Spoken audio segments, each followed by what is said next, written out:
السلام علیکم ورحمۃ اللہ وبرکاتہ۔ اعوذ باللہ من الشیطان الرجیم۔ بسم اللہ الرحمن الرحیم۔ رب اشرح لی صدری ویسر لی امری واحلل عقدۃ من لسانی یفقہوا قولی۔ ربی زدنی علما وعملا، ربی یسر ولا تعسر وتمم بالخیر۔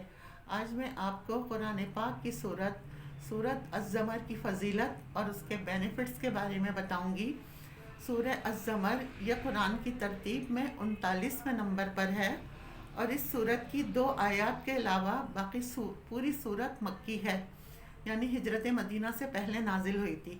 زمر کے معنی ہیں کئی گروہ، کئی جماعتیں، اور اس سورت کی آیت نمبر 71 میں کفار کو گروہ در گروہ جہنم کی طرف ہانکنا، اور آیت نمبر 73 میں اپنے رب سے ڈرنے والوں کو جنت کی طرف چلائے جانے کا ذکر کیا گیا ہے۔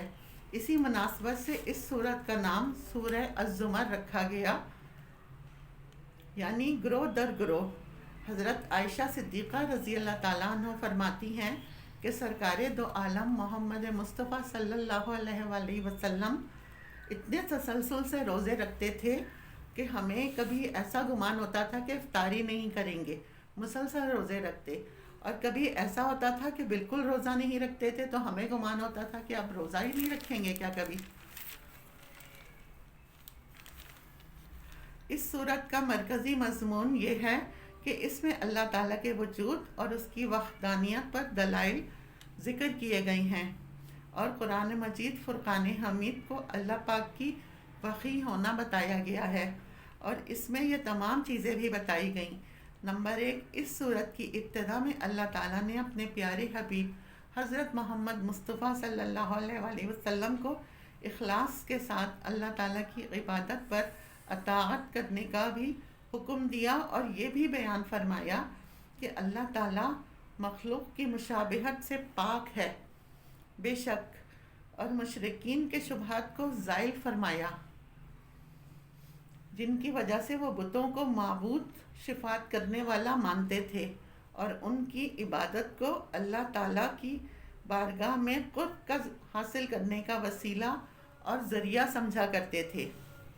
نمبر 2، اللہ تعالیٰ کی وحدانیت پر زمین و آسمان کی تخلیق، دن رات کے آنے جانے، سورج اور چاند کے مسخر ہونے، اور مختلف مراحل میں انسان کی تخلیق سے استقلال فرمایا گیا، اور کفار کی اس عادت پر مذمت کی گئی کہ جب ان پر کوئی مصیبت آتی یا کوئی آفت آتی یا کوئی پریشانی آتی تو وہ بتوں کے بجائے اللہ تعالیٰ کی بارگاہ میں گریہ زاری کرنے لگتے، اور جب انہیں آسانی ملتی، سکون ملتا، تو وہ اللہ تعالیٰ کو بھول جاتے تھے۔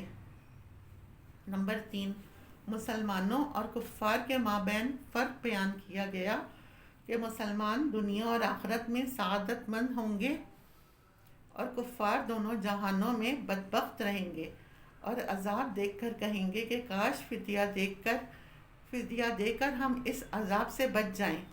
نمبر 4، قرآن پاک کی عظمت اور شان بیان کی گئی۔ جب مسلمان اس کی آیتیں سنتے تو اللہ تعالیٰ کے خوف سے ان کے جسم کے رونگٹے کھڑے ہو جاتے تھے اور ان کے دل نرم پڑ جاتے، جبکہ اس کے برعکس اللہ تعالیٰ کی وحدانیت کے دلائل سن کر کفار کے دل سخت ہو جاتے تھے۔ نمبر 5، گناہ گاروں کو تسلی دی گئی کہ وہ اللہ کی رحمت سے مایوس نہ ہوں، اللہ تعالیٰ بخشنے والا، مہربان، رحیم اور کریم ہے۔ نمبر 6، اس صورت کے آخر میں قیامت کے احوال بیان کیے گئے، اور کفار اور مسلمانوں کی جزا بھی بیان کی گئی۔